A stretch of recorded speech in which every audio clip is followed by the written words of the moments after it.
Assalamualaikum warahmatullahi wabarakatuh. Halo teman-teman semua, apa kabar? Semoga dalam keadaan sehat dan bahagia selalu. Kali ini kita akan melakukan pembahasan soal pengetahuan kuantitatif, penalaran matematika untuk cerita ini ya, yang jualan HP ya. Langsung aja ke ceritanya. Sebuah outlet handphone menawarkan sebuah handphone A dengan harga 10 juta. Untuk bulan ini diberikan diskon 20% dan dapat dibayar dengan mengangsur tiap bulan. Prosedur membeli dengan metode angsuran adalah membayar uang muka sebesar 10% dari harga handphone sebelum diskon dan angsuran pertama mulai dibayarkan pada bulan kedua. Jadi yang pertama cuman bayar DP doang ya, nanti angsurannya berarti nanti mulai bulan keduanya. Dengan angsuran tetap setiap bulannya. Setiap bulan pembeli juga dikenakan biaya security dan OS upgrade dan perpanjangan masa garansi pada handphone tersebut sebesar 6% dari angsuran pokok. Harga handphone setelah diskon dan dikurangi 10% untuk uang muka. Nah, ini ada keterangannya.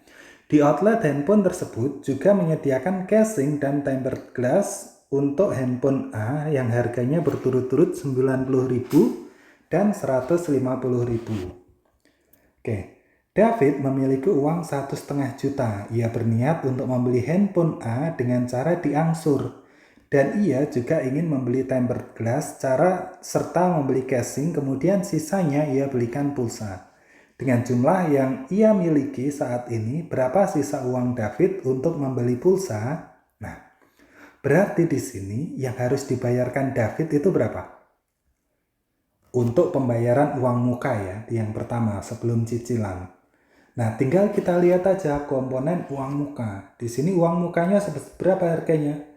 Untuk dengan metode angsuran adalah membayar uang muka sebesar 10% dari harga handphone sebelum diskon. Berarti kita abaikan dulu diskonnya. Yang penting di sini harga HP sebelum diskon itu 10 juta. Berarti uang muka yang harus dibayarkan itu sama dengan 10% dikali dengan 10 juta. 10% itu sama kayak 10 per 100 ya. Dikali 10 juta. Jadi berapa berarti yang harus dibayarkan David? Untuk pembayaran HP-nya ini berarti udah berapa? Untuk pembayaran HP-nya 1 juta ya. Nah, berarti masih berapa? Masih 500.000? Oh, belum. Tunggu, hati-hati di sini. Di akhir ada ceritanya. Oke, bukan ya. Di akhir ada cerita tambahan di sini. Nah, di outlet menyediakan casing dan yang harganya berturut-turut 90.000 dan 150.000. Artinya apa? David juga membeli ini ya, casing sama tempered glass seharga berapa? 90 dan 150.000. Berarti uang David yang kepake berapa? Yang pertama untuk bayar uang mukanya 1 juta. 1 juta berarti yang terpakai itu sama dengan 1 juta ditambah dengan yang untuk membeli casing itu 90.000. Terus kemudian ditambah yang untuk memberi tempered glass itu jadi 150.000. Jadi berapa yang udah kepake? 1.900 tambah 1.090 tambah 150, 1.240.000. Sehingga sisanya yang untuk pulsa bukan pulas ya, pulsa sama dengan berapa? 1.500.000 dikurangi dengan 1.240.000. Jadi berapa? 1 juta 500 kurangi 240 jadi 260.000. Jadi yang digunakan David untuk membeli pulsa itu sebanyak 260.000. Bisa kan ya? Nomor 1 masih gampang lah ini. Kita lanjut ke soal berikutnya. Pak Herman ingin membeli handphone A dengan cara diangsur. Jika ia menginginkan angsuran selama 20 bulan, berapakah uang angsuran atau cicilan yang harus ia bayarkan setiap bulan?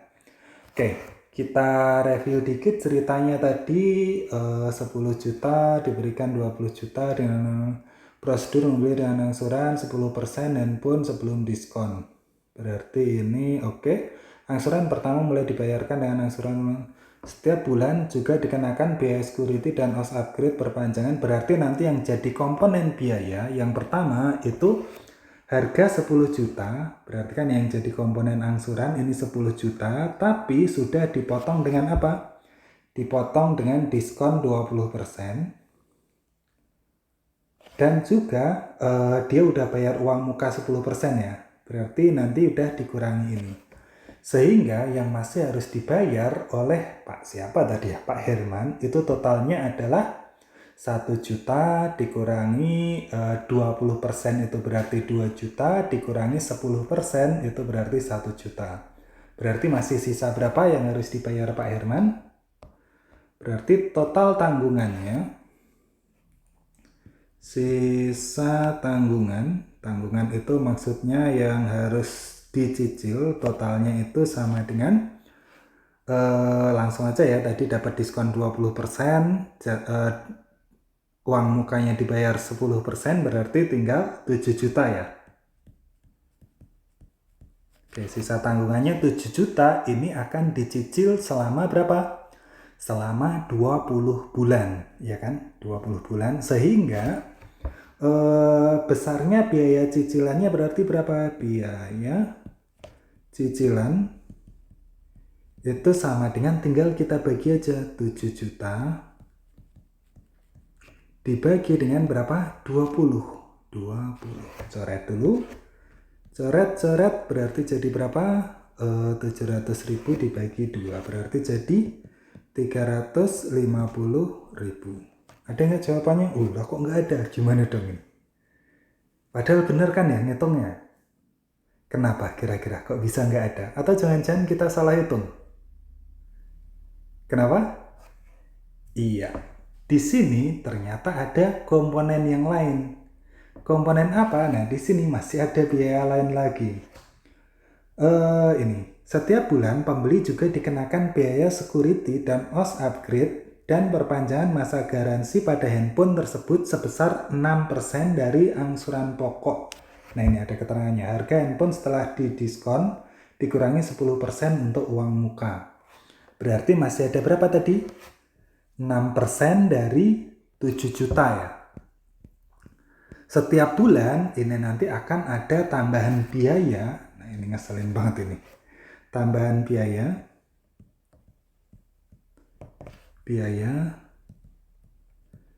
sebanyak berapa? 6%, saya tulis 6/100 saja ya sekalian ya. Dikali sisa ini ya, sisa tanggungan. Sisa tanggungannya kan 7 juta. Dikali 7 juta. Jadi berapa ini? Coret nolnya 2, 6 kali 7 jadi 42, nolnya 1, 2, 3. Berarti nambah berapa? 420.000. Oke, 420.000. Sehingga total yang harus dibayarkan, cicilan yang harus, angsuran yang harus dibayarkan Pak Herman, berarti nanti angsurannya sama dengan 350.000 ditambah 420.000. Jadi berapa? 3 tambah 4 itu 7, 770.000. Bisa sampai hampir 2 kali lipat ini ya. Oke, berarti jadi berapa ini? Yang harus dibayarkan setiap bulannya adalah 770.000. Jadi kesimpulannya apa?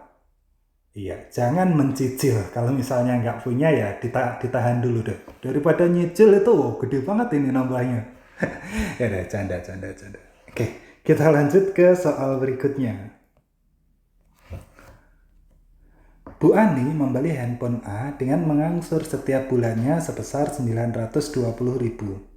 Berapa lamakah cicilan tersebut akan lunas? Nah, di sini kita asumsikan skemanya masih sama kayak skema sebelumnya ya. Sama kayak yang di nomor 2 ini. Jadi apa ya? Maksudnya membayar DP, potongan dan sebagainya itu masih sama semua. Sehingga 920.000 itu nanti sebagian ada yang digunakan untuk membayar tambahan biaya untuk garansi dan sebagainya tadi ya. Nah, sehingga angsurannya yang terhitung nanti cicilan yang terhitung itu nanti nggak penuh 920.000. Berarti berapa ini? Yang digunakan untuk cicilan, yang mengurangi biaya cicilannya berapa? Cicilannya sama dengan di sini yang diangsur 920.000. Tapi dikurangi dulu dengan 6% dari harganya tadi. 6% dari harganya yang ditambahan biaya ini kita kurangi dengan tambahan biayanya ini dulu. Baru kita gunakan untuk pembagi total biayanya. Berarti berapa ini? Dikurangi 420.000. Jadi berapa? 9 kurangi 4 jadi 600.000 ya. Enggak, 500 kok 600. 500.000. Oke. Jadi yang mengurangi cicilan yang digunakan benar-benar digunakan untuk membayar HP-nya itu hanya 500.000 meskipun dia store 920.000. Sayang kan? Oke. Jadi yang dipakai membayar cicilan itu hanya 500.000. Yang digunakan dipakai mengurangi harga HP itu hanya 500.000. Sehingga dari sini kita peroleh berapa lama cicilan tersebut akan lunas. Nah, tinggal kita bagi. Waktunya berarti berapa lama? Sama dengan total cicilannya itu tadi masih sisa 7 juta ya. Dibagi dengan berapa? 500.000. Jadi berapa? Coret dulu nolnya biar nggak pusing. Coret, coret, coret, coret. 70 dibagi 5 berapa? Ya, 70 bagi 5 itu hasilnya 14. Kita lanjut ke soal berikutnya. Bu Ina membeli handphone A dengan mengangsur selama 10 bulan. Pada awal bulan April tahun 2023, ia telah selesai membayar cicilan keempat untuk pembelian handphone A. Sisa cicilan yang masih harus dibayar pada bulan-bulan berikutnya adalah titik-titik. Nah, di sini karena Bu Ina itu mengangsur selama 10 bulan ya. Pada awal bulan April tahun 2023 ia telah selesai membayar cicilan yang keempat. Dia udah membayar cicilan yang keempat. Karena harusnya 10 kali, dia udah membayar sebanyak 4 kali. Dia masih harus mencicil yang benar yang mana ya? Menyicil mengangsur sebanyak berapa kali? Sisa angsurannya itu sama dengan berapa? 10 dikurangi dengan 4. Berarti masih harus mengangsur sebanyak 6 kali lagi. Kayak begitu ya. Sisa angsuran. Ya udahlah, sisa angsurannya masih sebanyak 6 kali. Nah, terus berikutnya kita cari. Kalau dia mengangsur 10 bulan, berarti setiap bulan dia Bu Ina harus membayar berapa? Nah, ini berarti angsuran bulanan. Bulanannya berapa? Sama dengan totalnya itu 7 juta. Dibagi dengan, karena dia mengangsur selama 10 bulan, dibagi dengan 10. Coret, coret, jadi berapa? 700.000 ya. Tunggu dulu, jangan senang dulu. Di sini tadi masih ingat nggak? Tadi di awal ada biaya tambahan. Biaya tambahan, OS, upgrade, dan sebagainya setiap bulan tadi 6% dari 7 juta. Tadi udah kita hitung sebelumnya. 6% dari 7 juta itu berapa? 420.000. Sehingga ini jadi 700 tambah 420.000. Jadi 1.120.000. Nah, jadi Bu Ina setiap bulan harus mengangsur sebesar 1.120.000. Karena Bu Ina masih harus mengangsur sebanyak 6 kali lagi kan ya. Sehingga total angsurannya itu masih ada 6 dikali dengan 1.120.000. Jadi berapa? 6 kali 1.120, 6 kali 1 juta 6 juta.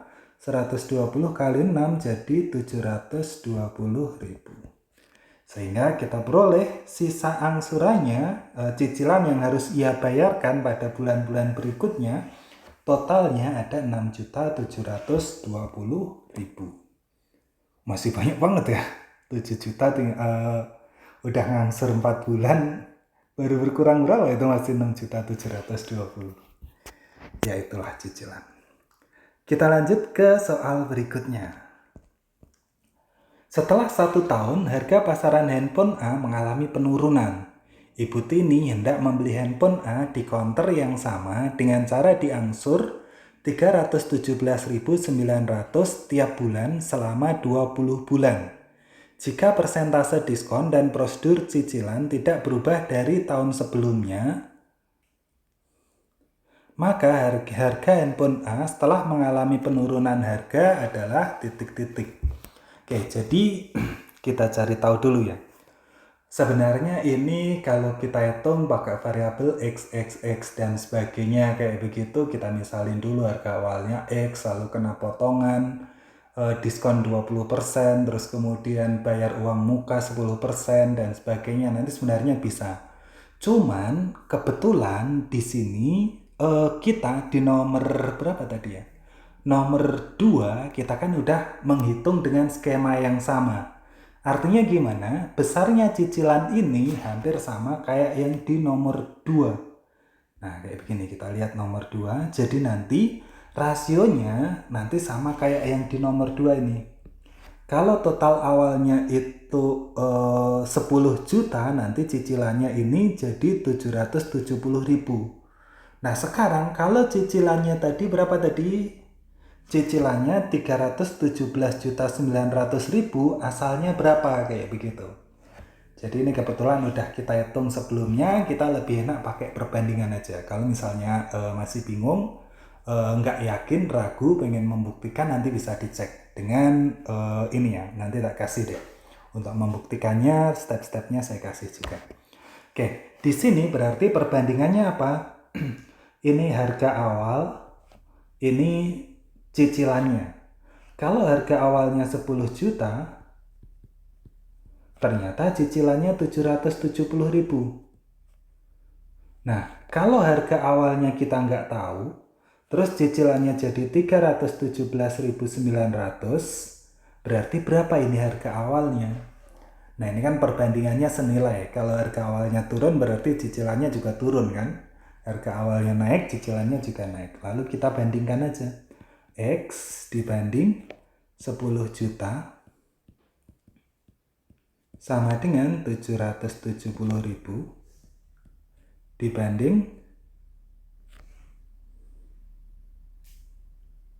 kebalik, maaf, 317.900 dibanding dengan berapa? 770.000. Oke, sehingga kita peroleh X-nya sama dengan 317.900 dibanding dengan 770.000 dikali dengan 1 juta. Oke, jadi berapa ini? Nolnya coret 2, nolnya coret lagi, atau coret enggak ya? 317.900 sama 77. Kita cari pakai pendekatan aja ya, estimasi ya. Soalnya ini kalau kita hitung beneran agak susah ini. 317 dengan 77. Itu berarti hampir nggak nyampe setengahnya ya. Berarti nggak nyampe setengahnya dari 10 juta. Berarti yang D sama E ini pasti salah. Kandidat kuatnya antara B dan C ya. Ini kalau 3177 itu kali 2,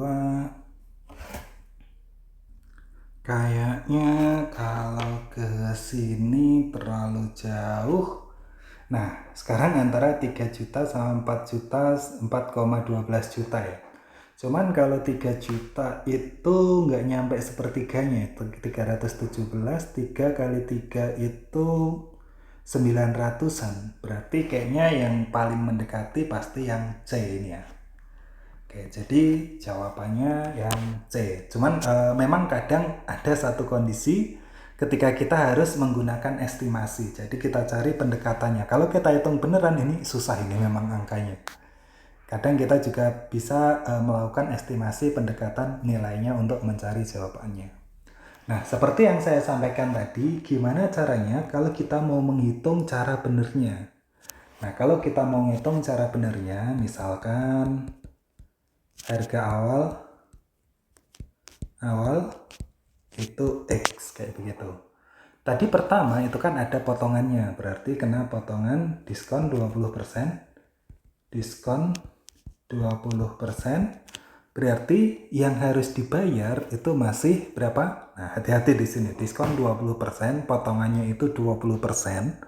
Berarti pembeli harus membayar 80%.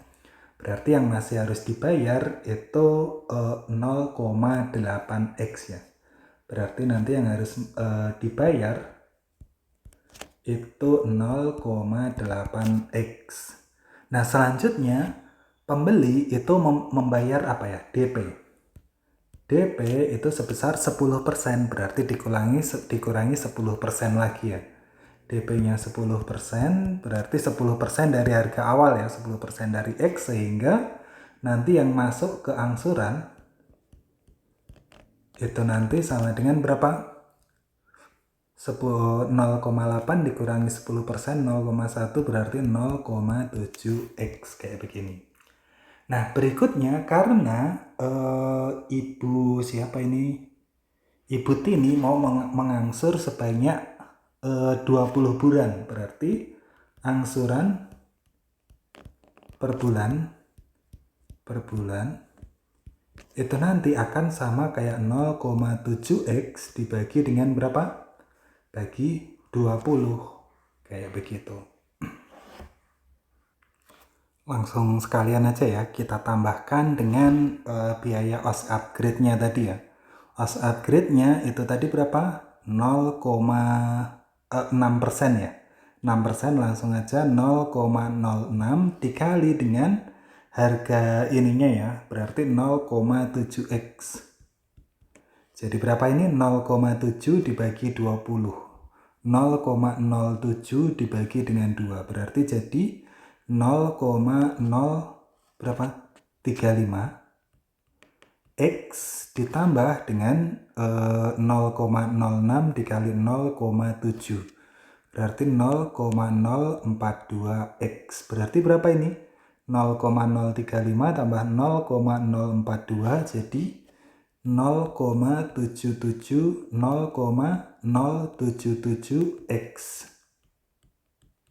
gini ya, 0,077x ini nanti nilainya sama kayak 317.900. Ini sama dengan 317.900. Jadi berapa ini? 0,77x itu sama dengan 317.900. Sehingga X-nya itu sama dengan 317.900 dibagi dengan 0,077. Nanti silakan dicek, hasilnya pasti sama yang C. Oke, mungkin cukup sekian dulu untuk pembahasannya. Semoga tidak pusing ya. Kalau ada yang bingung, kita bisa diskusi lebih lanjut di kolom komentar. Cukup sekian, semoga bisa bermanfaat. Akhirul kalam, wassalamualaikum warahmatullahi wabarakatuh.